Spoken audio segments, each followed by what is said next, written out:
Good morning, Priyanka. Hi, good morning. I'm so grateful that you're here. Thanks for joining Michelle's Conversations That Matter. I adore you. I've known you for a couple of years now through a mental health community that we're a part of. I love your Mhm. work. And I'm thrilled that you've said yes to be part of Michelle's Conversations That Matter. This is a very special episode because I always talk to people about getting comfortable with reaching out for clinical support. And I just love your approach with your clients. So I'm excited, and I hope it offers somebody something if they're thinking about it. But as you know, September is Suicide Prevention Awareness Month, where we have the Yeah. opportunity to really start to be more vocal about suicide prevention. And so I'm excited to have you here. We want people to be more have more presence around suicide and the things they can do to prevent it. So let's get started. Could you introduce Wonderful. yourself to the audience, who you are, where you live, and what you do? Absolutely. Thank you for having me on your forum. It's such an important forum for us to be able to, I think, destigmatize mental health only because many of us suffer in silence and many of us suffer alone. So it sort of is been my life journey as well as my professional life journey to sort of be able to harness people's inner resilience and inner strengths. And so I bring that to my personal life. We all go through struggles. We all have our trials and tribulations, and I bring that to my professional life, where, as a clinical psychologist, I have brick and mortar practices in Jersey, in northern Jersey and Midtown Manhattan. But what I think the pandemic has really brought to the fore is, I think, the core of how I work, which is you are more than the sum of your problems. You are more than the sum of the struggles that you have been through and maybe are going through, and that collectively we in this time might go through together because we as humans are amazingly complex, beautifully complicated, and have so much potential. So I really strive to bring that to my personal life as well as my professional practice, where whatever someone may be going through, either can be a phase, either can be a long phase, that you don't have to go at alone. Because I think the culture we're all brought up in as adults, we're sort of all expected, like, hey, suck it up and move on. Bad stuff happens to good people too. So just deal with it. And I think while that message may have some kernel of wisdom that we can't crumble and fall, actually we don't. We really get through a lot in our lives. Mhm. So as a psychologist, my striving and my, I think, journey and passion and expertise is really in helping people build new relationships with themselves through science, through the practice of meditation, through the practice of self exploration and discovery, through the mindset of you are more than Right. your problems. So that opens up a lot of opportunity for people to have conversations, actually, like this one, that reduces the stigma of getting help, Mhm. not going at it alone, Right. recognizing that something's not working and finding creative solutions. Because Yeah. doing the same thing over and over again does work for people with some tweaks, but after a while it stops working.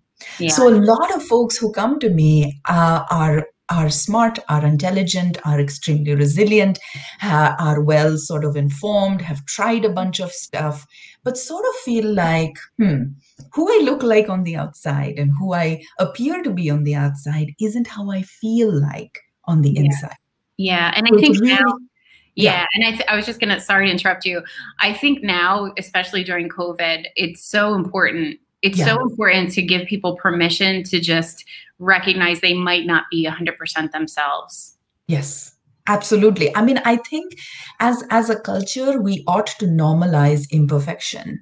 We ought to normalize dips and ebbs and sort of not doing so well, because that's just being human. We can be human and yet be brilliant. We can be imperfect and yet strive for the greater good or heights.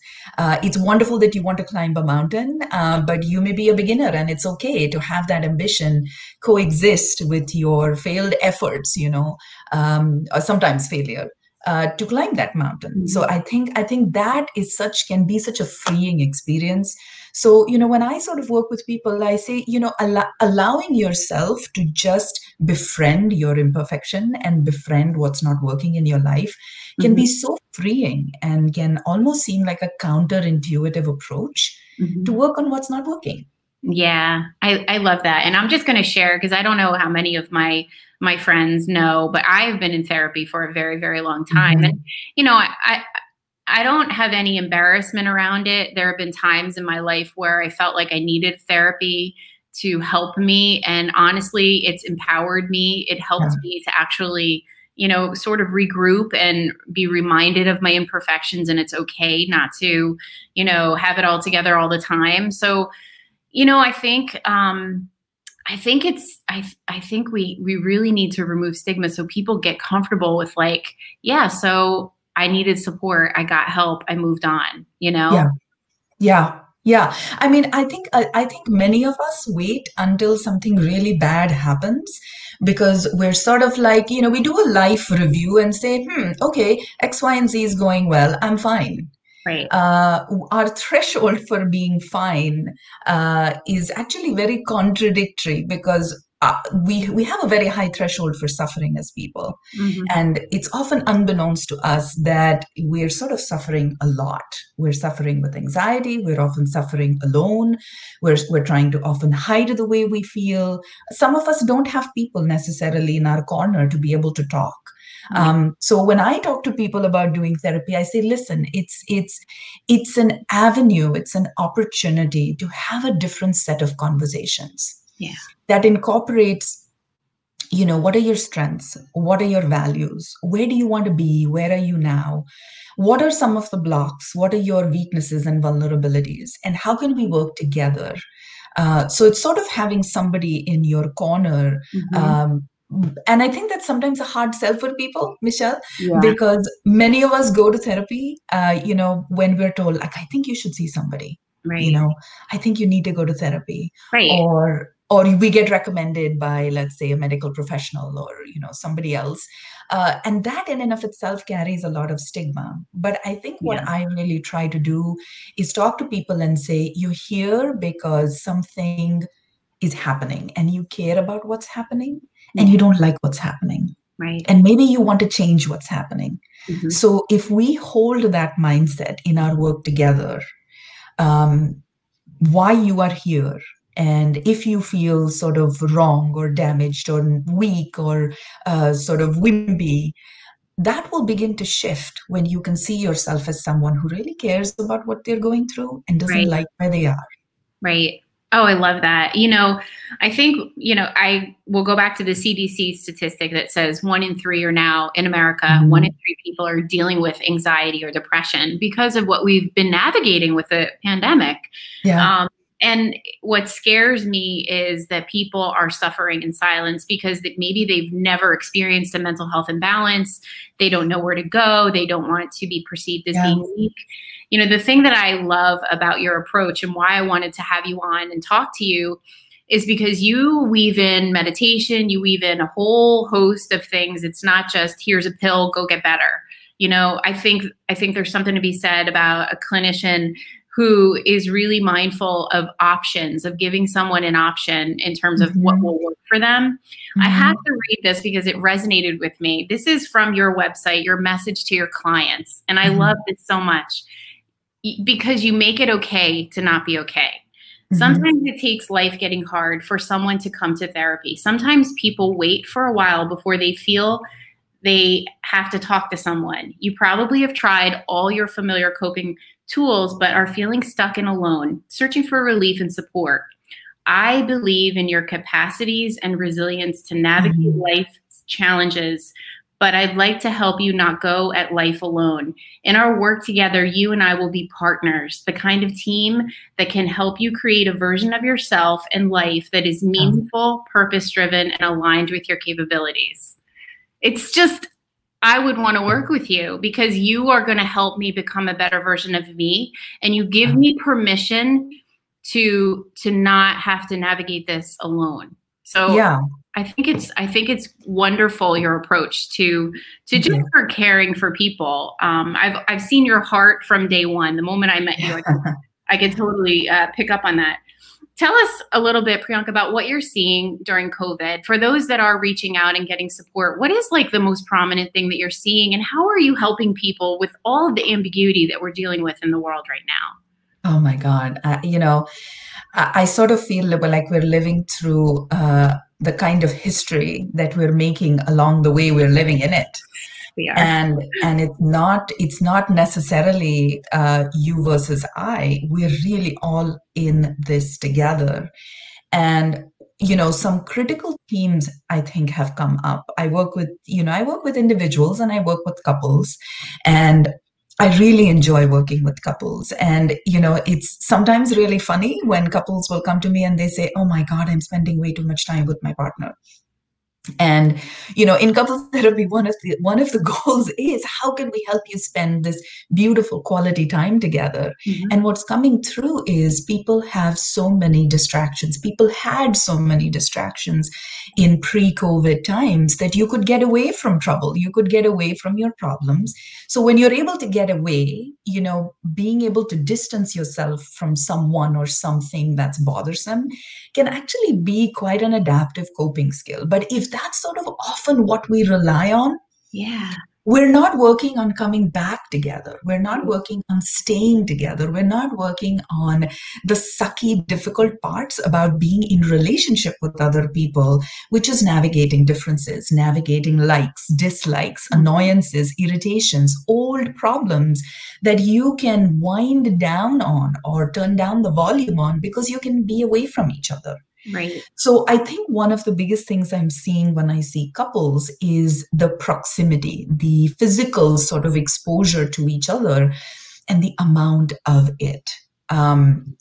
The end goal for me with such couples who are like, I'm realizing I can't stand my partner, is what did you like about them when you were able to get away from them? What brought you back to them? And can we harness those things? People also, I think, whether it's individuals or couples I see, are sort of recognizing they have way more time to go inward because you can't go out. You can't do a lot of Yeah. the that we used to be able to do before. And even if you can, there's such trepidation in exposing yourself that definitely people are going inward more.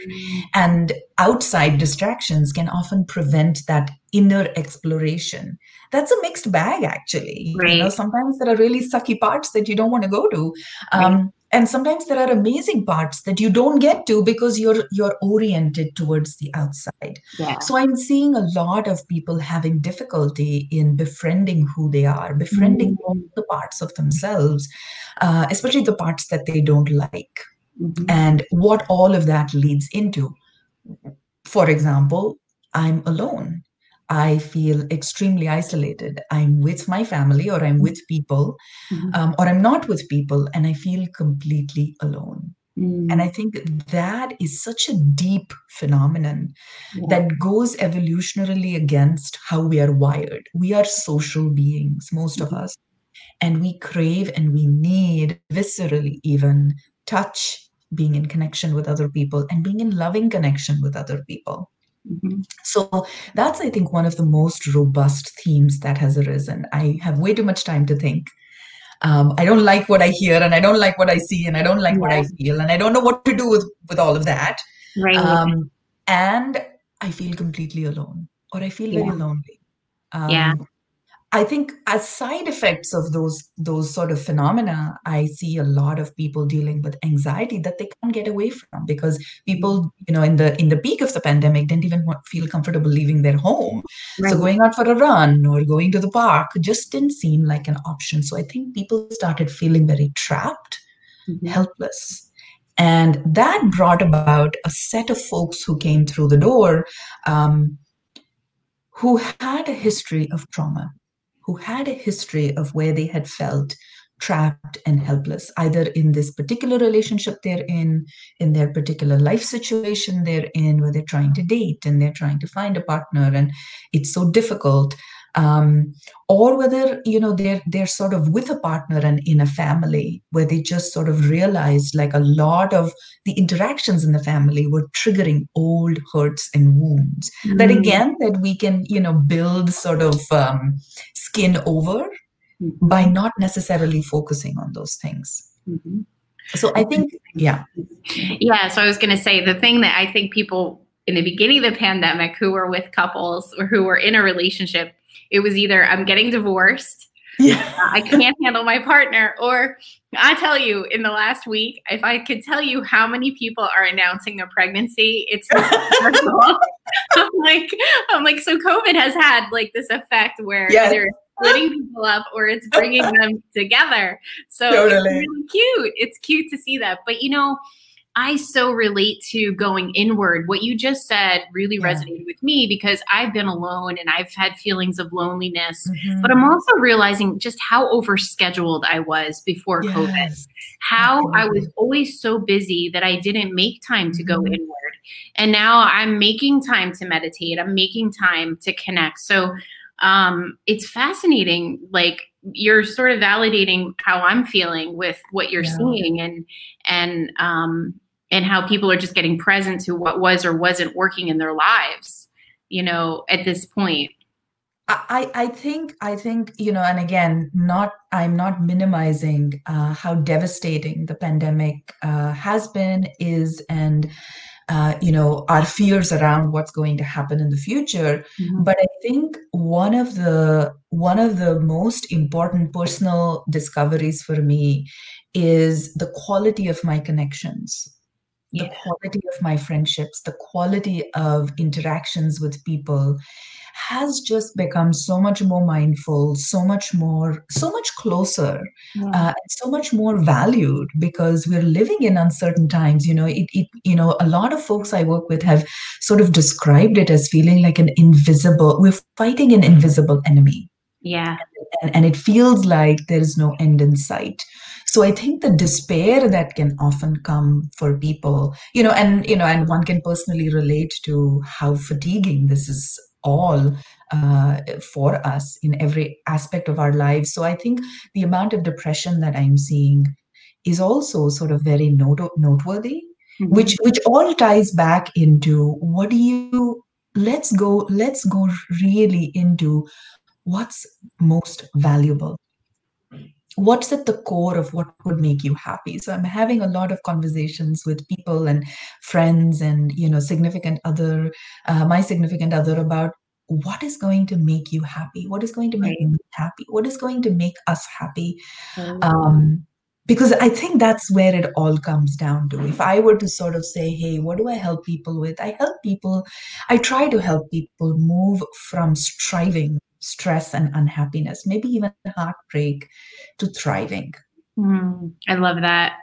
And I think we've been on autopilot. Many of us have been on autopilot, just working, that. And this really, I relate to people when I give my resilience webinar. I say, can we shift our relationship to what's going on to maybe it being the big slowdown where we're all sort of slowing down and taking inventory of our lives. And like you just said, getting really connected to what matters to me, what makes me happy, because we haven't been, I don't know, I think the majority of society has just been so overburdened with responsibility that they don't look in the mirror and say, what makes me happy?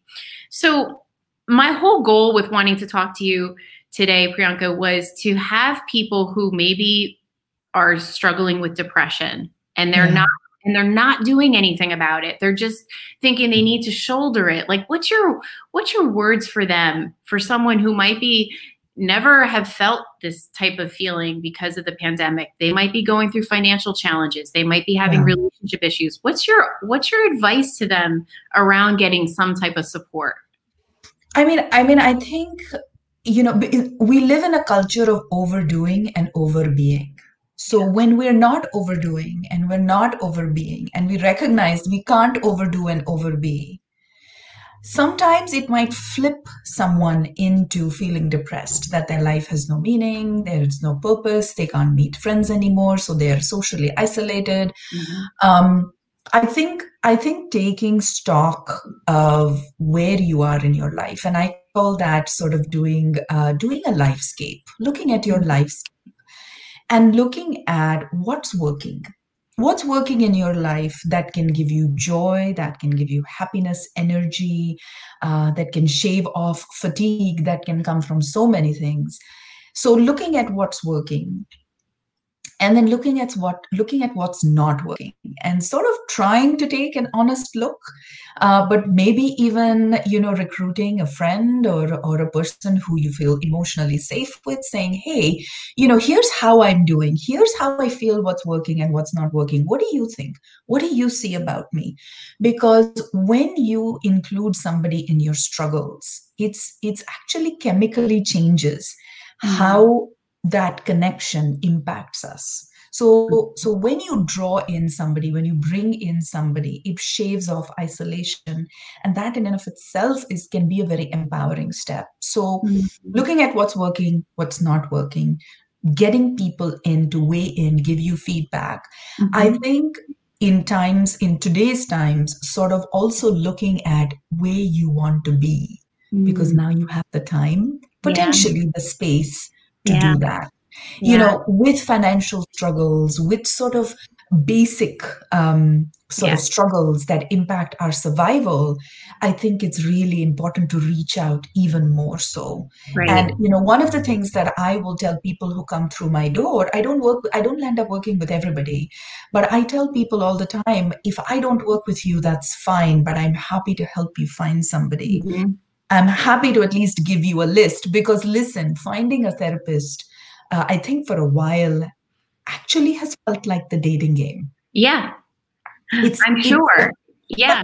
it Yeah. sort of feels impossible to I find know. somebody that you can resonate with. So when you do call somebody, when you do resonate, when something resonates about the provider you're hoping to reach out to, talk to them, Yeah. get a feel for them.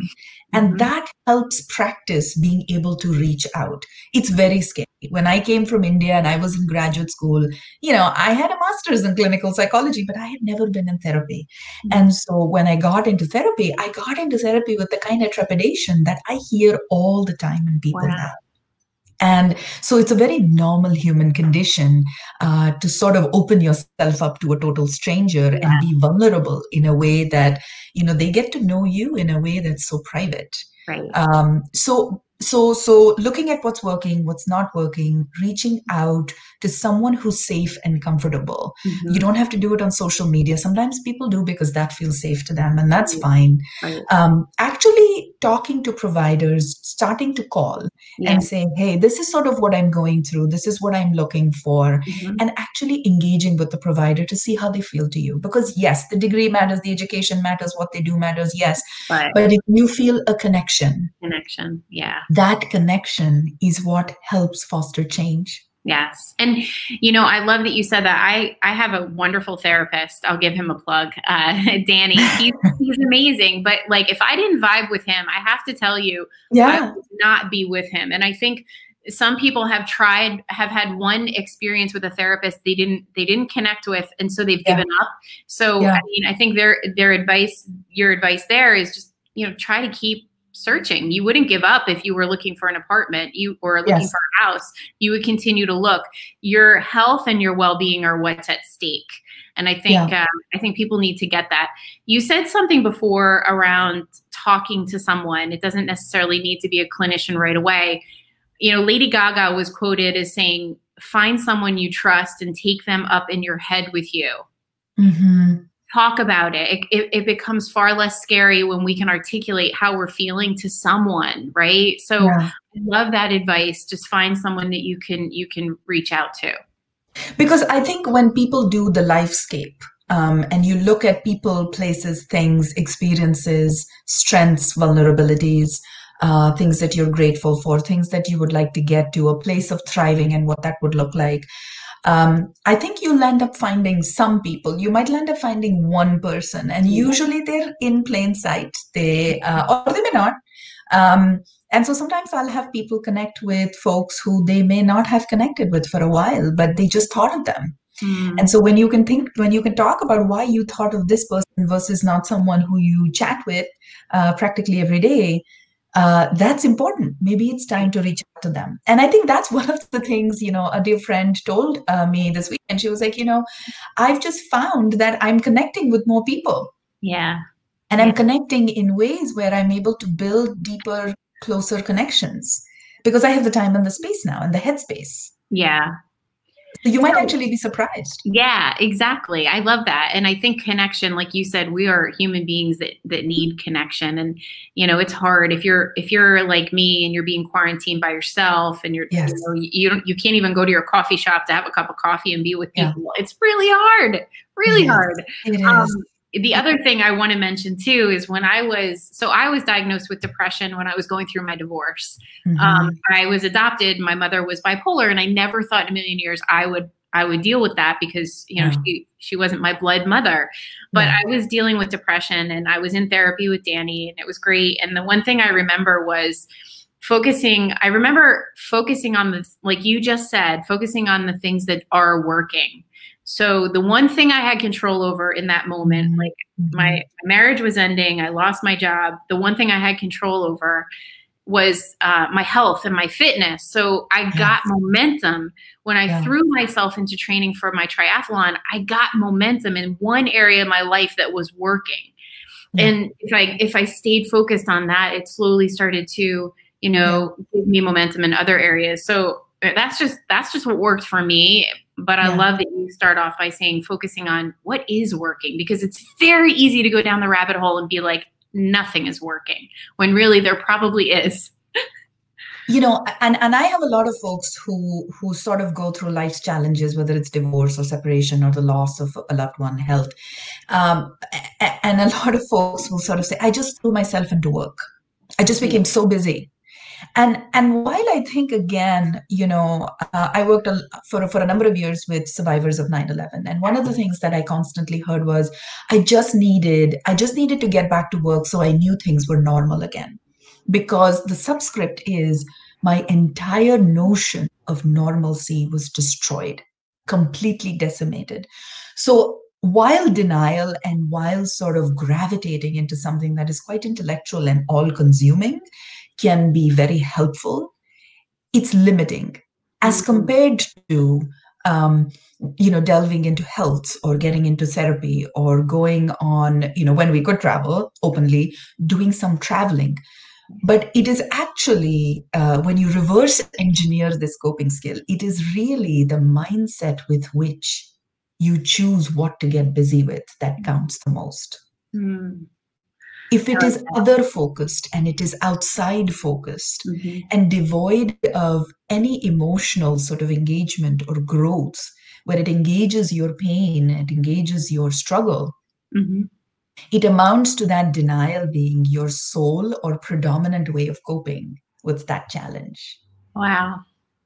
But if you shift the mindset to, I can co-live in both these spaces of pain, anguish, hurt, frustration, depression, anxiety, and draw upon what I do well, or what I can make work, or what is working, you can sometimes, actually many times, handle the struggles that life throws at us, the struggles that we're dealing with. But it's sort of when we go one or the other. I love that. Thank you for sharing that.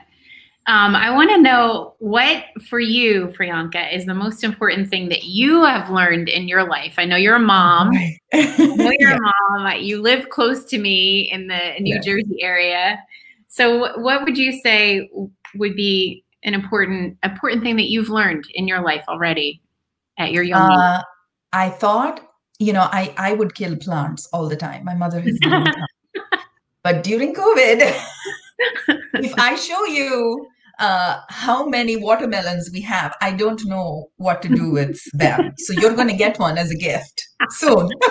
So I discovered I have a green thumb. We have a thriving garden. Wow. And I think what I sort of learned about myself, especially during COVID, is that I'm really the kind of person who loves slowing down, Mm. but I'm also the kind of person, like many of us, who hates slowing down. And so I think for me, gravitating towards getting healthier and Mhm. growing older gracefully and spending quality time with friends, family, my partner has sort of just strengthened my belief that, love really makes the world go around. Mm. And it really doesn't matter at the end of the day, Yeah. sort of how much you have and what you have to show for. But if you have loving, nurturing connections, Mhm. I feel very rich. I love that. I'm going to go a little spiritual on you because I follow a lot of spiritual leaders, and there's this conversation happening around elevating our own vibration to Yeah. elevate the vibration of the world. What do you Yeah. think about that? I think it's needed more than ever right now. Listen, when I walk into a room, there are people that I absolutely gravitate towards. Mm. And I will share my humanity on social media. And there are people I walk into that room with, and I was like, oh God, I don't think I like them very much. We all emit energy. We We all do. emit a life energy. When I was going through my own life challenges, I didn't feel, and frankly, I didn't look like a happy person. Mm. So I think we emit energy, and I think Yeah. we can change life energy. But you know what? It's a completely inside job. Yeah, it is. No outside trappings will help you get the glow of happiness that Yeah. you can create and that other people can give you in your life. Um, Mm. Yeah. it's a completely inside job. Yeah, I totally get that. I have this sign in my apartment that says "good vibes only." Like, I Yeah. seriously, like, I want to. They say that you are the sum of the people that you surround yourself with, and I Yes. definitely know that if I want to raise my vibration, I either have to make sure I'm meditating more, or I'm really reflecting on who it is I allow in my Yeah. circle. Right? Yeah. It's important. Yeah. Absolutely. Absolutely. I totally believe in it. I think when you can tune into that honestly, Hmm. you actually decide who you want in your life, Hmm. why you want them, Hmm. and how you're going to keep them. Hmm. And you say goodbye to some other folks. Yes. So, Priyanka, do you meditate? What are your practices? You know, one of the gifts, and perhaps one of the gifts for my work has been I have been very busy, so I don't get to do the kind of meditation that I would love for the duration that I want. Mhm. But my ideal is about an hour and a half every day. I am floating. I am literally floating. So I'm not able to do an hour and a half every day, but I do wake up in the morning and I do about 20 to 30 minutes of yogic breathing. And at night, before I go to bed, I do a guided visualization Mhm. before I go to bed. So that's for about 20 minutes or so. And then, we have an outdoor gym close by to us. So I Mhm. started something called high intensity interval workout. I suck at it, but that's fine. I go there, I show up, You're doing it. and so I'm trying to do that and trying to eat in a certain way and trying to eat off of my garden because I have way too many chilies and peppers and tomatoes to do anything else with. So I'm coming over. I'm going to come and you get are you're going to get melons and cantaloupe soon. Awesome. Awesome. Okay, so before we wrap up, this has been wonderful. I so appreciate who you are and what you've been sharing, and I'm sure people are going to understand why they should consider therapy. But do you have any final thoughts that you would like to leave with people, maybe around COVID, maybe around getting therapy, maybe around self-reflection, anything that you want to leave our audience with? Sure. Don't wait until the shit hits the fan to get help. Number one. Two, I know it's hard. Um, how do you trust a stranger? It's not easy to trust a stranger. So give yourself the gift of a free consultation. Ask questions. Allow yourself to go through discomfort because, a friend, and you, Michelle, too, have shared this with me, and I totally believe in it, is magic lies outside of the comfort zone. but you don't have to get to it alone. And sometimes we can feel alone, and it's a human condition, so we don't have to make that wrong. Sometimes stress is a signal. Sometimes stress is a communicator, whatever that stress looks like. Um, if you notice yourself noticing the stress and wanting to do something about it, that is pure life energy that you ought to listen to. So stress is usually bad, but it doesn't have to be the death of you. It can actually be the communicator that's saying, I want you to care about your life and yourself in this particular way. So just be open and listen. Priyanka, thank you so much. Thank you for giving me your time today, for sharing your wisdom, sharing your heart. I adore you. Thank you so much for all the good you're doing in the world and all the people that you get to support. So it's a privilege, and it's always lovely to chat with you, Michelle. Awesome. All right. I'll talk to you soon. Bye. Bye.